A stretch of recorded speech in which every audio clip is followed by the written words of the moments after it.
This is an extraordinary period for America's economy.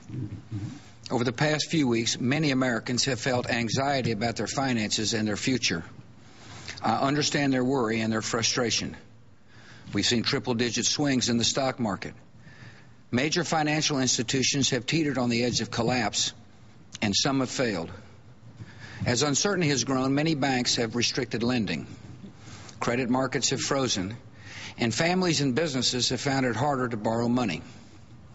We are in the midst of a serious financial crisis, and the federal government is responding with decisive action. We boosted confidence in money market mutual funds and acted to prevent major investors from intentionally driving down stocks for their own personal gain.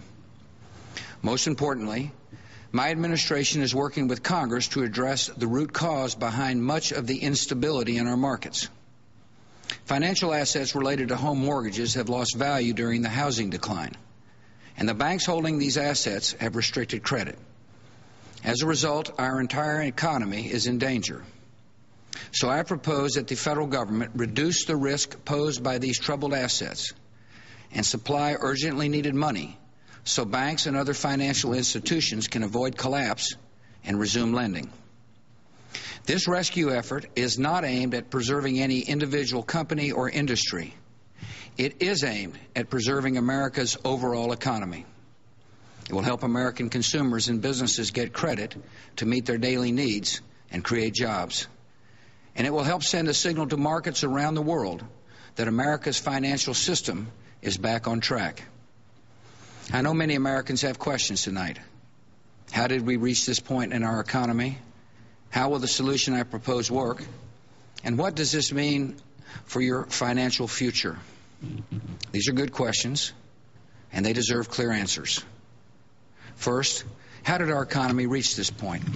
Well, most economists agree that the problems we are witnessing today developed over a long period of time. For more than a decade, a massive amount of money flowed into the United States from investors abroad because our country is an attractive and secure place to do business. This large influx of money to U.S. banks and financial institutions, along with low interest rates, made it easier for Americans to get credit. These developments allowed more families to borrow money for cars and homes and college tuition, some for the first time. They allowed more entrepreneurs to get loans to start new businesses and create jobs. Unfortunately, there were also some serious negative consequences, particularly in the housing market. Easy credit, combined with the faulty assumption that home values would continue to rise, led to excesses and bad decisions. Many mortgage lenders approved loans for borrowers without carefully examining their ability to pay. Many borrowers took out loans larger than they could afford, assuming that they could sell or refinance their homes at a higher price later on. Optimism about housing values also led to a boom in home construction. Eventually, the number of new houses exceeded the number of people willing to buy them. And with supply exceeding demand, housing prices fell. And this created a problem.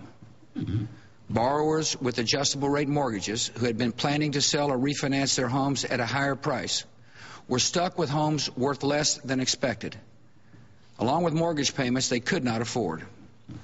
As a result, many mortgage holders began to default. These widespread defaults had effects far beyond the housing market. See, in today's mortgage industry, home loans are often packaged together and converted into financial products called mortgage-backed securities. These securities were sold to investors around the world. Many investors assumed these securities were trustworthy and asked few questions about their actual value. Two of the leading purchasers of mortgage-backed securities were Fannie Mae and Freddie Mac. Because these companies were chartered by Congress, many believed they were guaranteed by the federal government.